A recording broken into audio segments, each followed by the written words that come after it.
ये देखो हमारे देश में दिक्कत क्या है, ये जैसे विषैले नाग बैठे हैं ना, जो दूसरे आपने धर्मगुरु बना के बैठाए हुए हैं, ये जहर घोल रहे हैं। इन्हें अच्छी बात अच्छी नहीं लगी। इस आतंकवादी को देखो, मैंने 4 घटनाएं बताई, 4 घटनाएं। इस आतंकवादी को देखो, इस आतंकवादी को 4 घटनाएं बताई मैंने।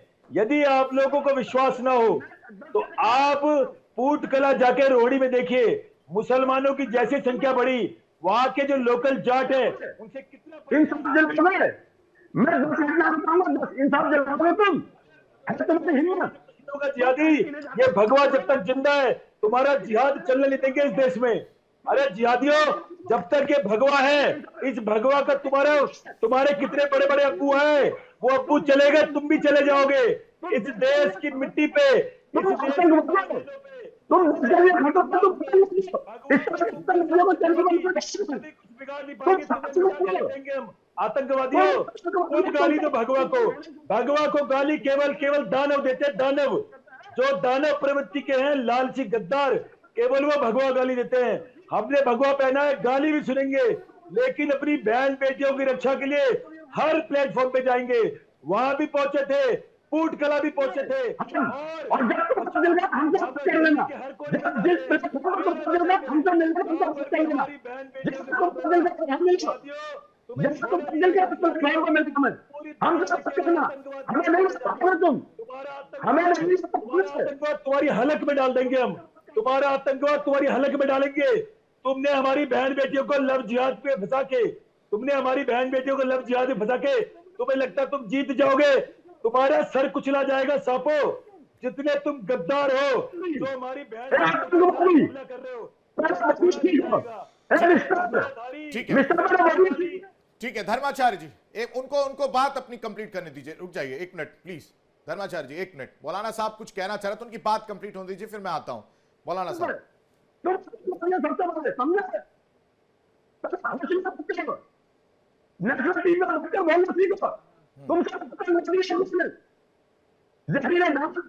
नहीं, ठीक है, ठीक है। यश भारती कुछ कहना चाह रहे हैं, आता हूं धर्माचार्य जी आपके पास आता हूं। यश भारती जी भी बोले, नहीं तो वो कहेंगे कि हमें बोलने का मौका नहीं मिल रहा। यश भारती साहब। नहीं, देखिए, आपकी चैनल से जो बताया गया था कि 20 मिनट का कार्यक्रम है, उसको आपने एक्सटेंड कर दिया, और एक्सटेंड करने के बाद भी मसला आप हिंदू मुसलमान चला रहे हैं, जबकि जो हमारे साथी जाट संगठन से अरे हैं, सर, मधु फिर हिंदू चौधरी जी। मुसलमान चला रहे हैं, फिर इसमें धर्म कौन खोज रहा है? कोई गुंडागर्दी कर रहा है, उसमें धर्म कौन, किसने खोजा? आप ही लोग तो शुरू करते हैं सर। हमारा तो काम है उस मुद्दे को आपके सामने रखना। यश भारती साहब कैसी बात कर रहे हैं? अब मैं बोल लूं या आप बीच में बोलेंगे? नहीं सर, आप जहां गलत बोलेंगे वहां मैं टोकूंगा। तो आप टोकिए, दर्शक तय करेंगे क्या सही क्या सर गलत। दर्शक हमारे उन्हीं दर्शकों ने उन्हीं जनता जनार्दन ने चुना है जिसको चुना है, और उन्हीं दर्शकों ने इतना प्यार दिखाया है इंडिया डेली पर। एक आध लोगों की वजह से हमें फर्क नहीं पड़ेगा जी, आप अपनी बात रख लीजिए, फिर मौलाना जी भी कुछ कहना चाह रहे हैं, बोलिए। न्याय की बात हम सभी लोग कर रहे हैं। जो अन्याय हुआ है उस पर कानूनी रूप से पूरी तरीके से सरकार को न्याय देना चाहिए, कानून व्यवस्था का काम होना चाहिए, किसी भी तरीके के कानून टूटने का काम नहीं होना चाहिए। और भारतीय जनता पार्टी का पक्ष रखने के लिए यहाँ व्यक्ति नहीं है, तो आप बखूबी उसका पक्ष रखवा रहे हैं। ये जो रावण रूपी, जो बाबा राम रहीम, जो आसाराम बापू के मर्यादा रूप में रहिएगा यश जी, हमारी भी बाकी मेहमानों से भी यही गुजारिश है, थोड़ा शब्दों पर थोड़ा रहम कीजिए। बोलिए बोलिए। आए थे जिन्होंने समाज में दुर्गंध फैलाई और अपने आप को विद्वान बताते थे, ऐसे किसी भी व्यक्ति से मैं चर्चा नहीं करना चाहता। हाँ, जो अच्छे धर्मगुरु हैं, जो समाज में संदेश दिए हैं, जिन्होंने भगवान श्री कृष्ण के, श्री राम के, महावीर जी के, बौद्ध के, जिन्होंने समाज को दिशा दी है, हम उन सबके समर्थक हैं, उन सबके साथ हैं। चाहे वो हमारी निंदा करे तब भी हम उनके साथ में, चाहे वो हमारी आलोचना करे, लेकिन अगर समाज को सुधार की तरफ ले जाते हैं, उनका स्वागत है, उनकी वाणी का स्वागत है। यहाँ पीड़िता को न्याय मिलना चाहिए, परिवार को न्याय मिलना चाहिए। किसी भी घटना में, दुर्घटना में कानून का काम होना को देखो, 2% के प्रवक्ता को देखो, 2% की पार्टी का पक्ष 4 पैसे की कमीज पहन के 2% का प्रवक्ता, रावण, ये 2% का प्रवक्ता जो बैठा है, तेरा बाप रावण होगा। अरे को चोला उड़ा करके आपने बैठा दिया। ये जो रात में कुछ और रूप में दिखेंगे, दिन में कुछ और रूप में रहेंगे, ये बहरूपियों के साथ मैं चर्चा नहीं करना चाहूंगा। ये घटिया मानसिकता के साथ। अभी तू रावण की औलाद है, रावण की औलाद। आचार्य जी, एस जी सुनिए, आचार्य जी देखिए, आप पर ये आरोप लग रहे हैं, हिंदू धर्म पर ये आरोप लगते हैं, बीजेपी पर ये आरोप लगते हैं कि वो हिंदू मुस्लिम कराते हैं। आपके पास क्या सबूत है कि यहाँ पर जो मुस्लिम युवक है या मुस्लिम धर्म से जुड़े लोग हैं वही इस तरह की घटनाओं को अंजाम देते हैं? वो सबूत इनको दीजिए, तब थोड़ा समझ में आएगा इनको। ये जो माइंडसेट बनाया हुआ है उसको लेकर ये सवाल उठा रहे हैं, हालांकि इनका भी खुद का माइंडसेट बना हुआ है। ये तो सपाई चाटुकार है, इनका तो मजहब है केवल वोट। ये तो बिक जाएंगे। इन्होंने मुजफ्फरनगर दंगे करवा के बहुत सारे जाट भाइयों को मरवाया। ये तो बिके हुए गद्दार है। ये इनका कोई धर्म ईमान नहीं है।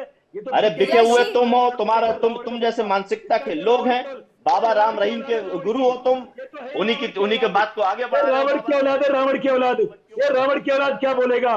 ये 2 टके का प्रवक्ता क्या बोलेगा? 2 टके विद्या से बच्चों का कत्ल किया। आसाराम बापू के चेले हो तुम। अरे घटिया आदमी। आसाराम तेरा बाप है क्या? आसाराम तेरा बाप था क्या? अरे रावण की औलाद, आसाराम तेरा बाप है क्या? वो दिख रहे नहीं, आसाराम बाप तुम्हारा होगा। यही भाषा कर सकते हो। तुम्हारे को ना तमीज है, ना धर्म गुरु जैसी बात। ठीक है, नहीं ठीक है, थोड़ा संयम में आराम से। हाँ, एक दूसरे अरुण कृष्णा जी, मुझे लगता है कि कुछ चीजें हमें संयम रखना चाहिए। साथ ही साथ यश भारती साहब, आपसे भी यही मैं उम्मीद करता हूं, मौलाना आपसे भी मैं यही उम्मीद करता हूं। हमारे साथ मनु चौधरी बने हुए हैं, मनु चौधरी का रुख करते हैं। देखिए मनु चौधरी, ये आज की घटना नहीं है और ना ही आज की तस्वीर है, और मैं ये भी गारंटी दे रहा हूं कि इसके आगे भी कुछ ना कुछ देखने को मिलेगा। इस तरह की मानसिकता का प्रभाव जो है वो देखने को मिलेगा। आचार्य जी रुकिए, किस तरह थोड़ा सा समय दीजिए मनु जी को भी। ठीक, आ रहा हूं आचार्य जी, आ रहा हूं, मैं आपके पास आ रहा हूं, लेकिन मनु चौधरी सवाल है।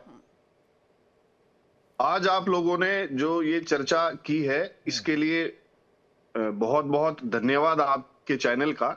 लेकिन मैं यही कहना चाहूंगा कि इससे कुछ ना कुछ ऐसा निष्कर्ष हमें आज निकालना चाहिए कि ऐसा संदेश पूरे देश में जाए, हर एक व्यक्ति तक जाए कि ऐसी घटना की दोबारा पुनरावृत्ति ना हो, और इनके खिलाफ ऐसी कड़ी कानूनी कार्रवाई इन दोषियों के खिलाफ हो कि कोई दोबारा उस कार्रवाई को देख के ऐसी हिम्मत दोबारा कोई ना कर पाए, ऐसी घटना दोबारा पुनरावृत्ति करने की। ठीक है, ऐसा कोई संदेश इस कार्यक्रम के माध्यम से आप निकल के जाना। साथ देंगे ना मनु चौधरी का? अब तो यहां स्टैंड लेंगे ना आप? नहीं, आप देर से आए, मैं उनकी हर बात का समर्थन कर रहा हूं। कानून का राज होना चाहिए। योगी जी मुख्यमंत्री हैं, मुख्यमंत्री को कानून का अमल करना चाहिए। गृह मंत्री भी वही हैं। और ये राजनीतिक बात नहीं है, ये तो सरकार है। जैसा आदरणीय हमारे मौलाना साहब मुस्लिम स्कॉलर ने कहा, जिसकी भी सरकार होगी सवाल तो उससे किया जाएगा। जिसकी भी सरकार में घटना होती, हमारा पूरा जाट समाज उसके साथ में समर्थन में खड़ा होता। आके सामाजिक संगठन को आगे क्यों आना पड़ा? क्योंकि सरकार का फेलियर दिख रहा है, यहाँ पे कानून का राज नहीं दिख रहा है, इसीलिए उनको मांग करने आगे आना पड़ा।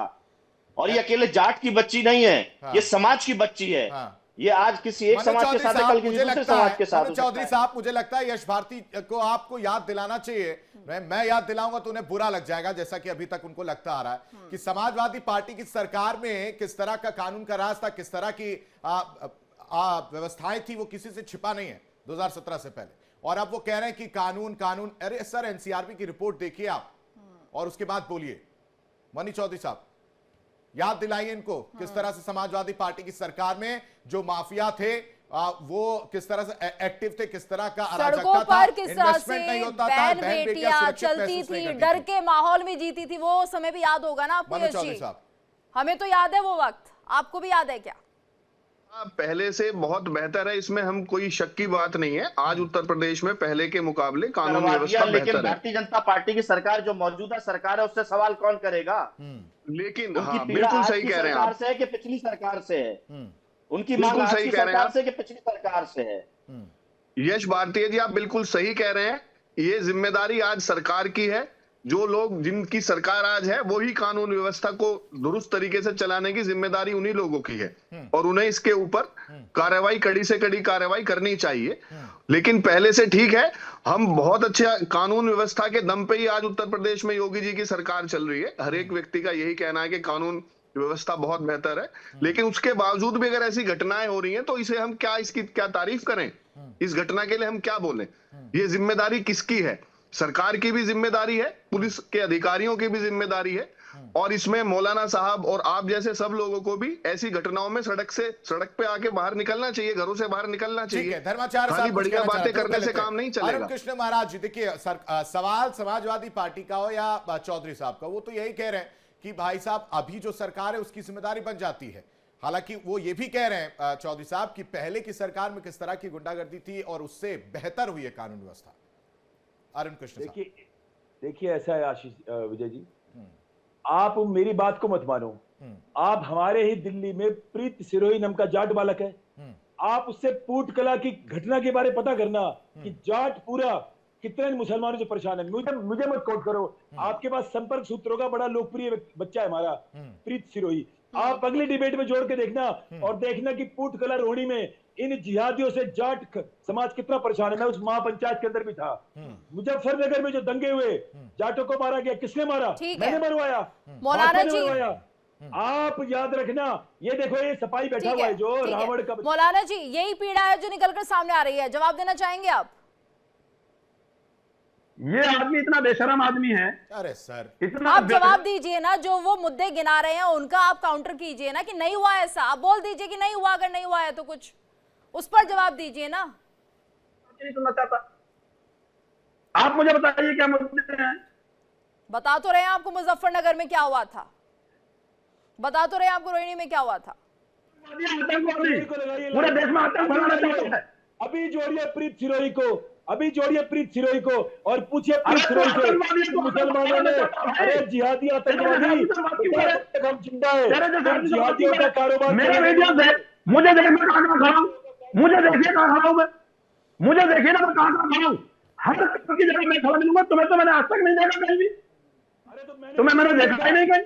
अरे तुम्हें देखा, मैं तुम्हें जानता ही नहीं, तुम हो कौन? अरे मैं तुम्हें जानता ही नहीं, मैं तो तुम्हें जानता हूँ, सारे जिहादियों को जानता हूँ मैं। तुम सारे जिहादी हो, सारे जिहादी हो, सारे जिहादी हो सारे। तुम्हारा काम है काफिरों को मारना, तुम्हारा काम है काफिरों को मारना, तुम्हारा काम है जहां संख्या बढ़ेगी वहां तुम काफिरों को मारोगे। अरे तुम हंसी आ रही है, तुम इतने बेगैरत और बेशर्म इंसान हो क्या बेटियों के दुख पर भी तुम्हें शर्म आ रही है? बेटियों के साथ एक इंसिडेंट हुआ है, उनके बेटियों का दुख है इसीलिए चिल्ला रहे हैं, बेटियों का दुख है इसीलिए पीड़ा है हमारी। अरे तुम जिहादियों को क्या दुख होगा? तुम पहले अपनी बहन बेटियां तो बचा लो मुसलमानों की, मुसलमानों से, मुसलमानों की बेटियां तो मुसलमानों से बचा लो पहले। हमारी बहन बेटियों की रक्षा हम खुद करेंगे, उन जिहादियों को ऐसा दंड दिलवाएंगे, उन जिहादियों को ऐसा। बेटी का मतलब जानते हो तुम? बेटियों का मालूम है तुम्हें? उसी को औलाद का नाम याद होगा जो शहीद औलाद होगा। तुम्हें क्या पता औलाद का नाम किसे कहते हैं? अरे तुम्हें क्या पता? अरे बेशरम इंसान, तुम्हें क्या पता? ये तो हिंदू धर्म के खिलाफ तुम लोगों ने इसी तरह जिहाद बंदी नहीं किया, तुम नफरती आके यहाँ पर। समय बहुत कम है, मुझे लगता है समय बहुत कम है। यश भारती साहब कुछ कहना चाह रहे हैं, उनका एक लास्ट रिएक्शन ले लेते हैं। यश भारती साहब। आशीष जी, मैं ये जानना चाहता हूं क्या इंडिया डेली जो ये अरुण व्यक्ति बैठे हुए हैं इनकी सारी बातों का समर्थन करते हैं? जिस तरीके से वो नफरती बातें कर रहे हैं, लगातार आप उनका कार्यक्रम चला रहे हो, हर एक के साथ में वर्सेस करके आप दिखा रहे हैं। मैं बोलूंगा तब भी वर्सेस करेंगे, मौलाना साहब बोलेंगे तब भी वर्सेस बोलेंगे। क्या इंडिया डेली इनकी नफरती बातों का समर्थन करते हैं? जिस तरीके से इंडिया डेली क्या करता है क्या नहीं करता है, मुझे लगता है आपको सर्टिफिकेट देने के लिए हम यहां नहीं बैठे हैं। रही बात हमारी पत्रकारिता की, तो हमें पता है कि हम क्या कर रहे हैं। ना हम किसी जिहादी सोच को समर्थन देते हैं, ना ही नफरती बातों को समर्थन देते हैं, और ना ही किसी विशेष पार्टी के लिए हम खड़े होते हैं। हमारा काम है हर एक मुद्दे को उठाना जो जरूरी है, जनता के बीच जाना, ताकि कई राजनीतिक पार्टियां उस पर रोटियां सेकती हुई नजर ना आए। देखिए इंडिया डेली 24/7 अब आपकी स्मार्ट टीवी पर। इंडिया डेली मौजूद है सभी डिजिटल प्लेटफॉर्म पर लाइव और लगातार। इंडिया डेली 24/7 हर दिन राष्ट्र को समर्पित।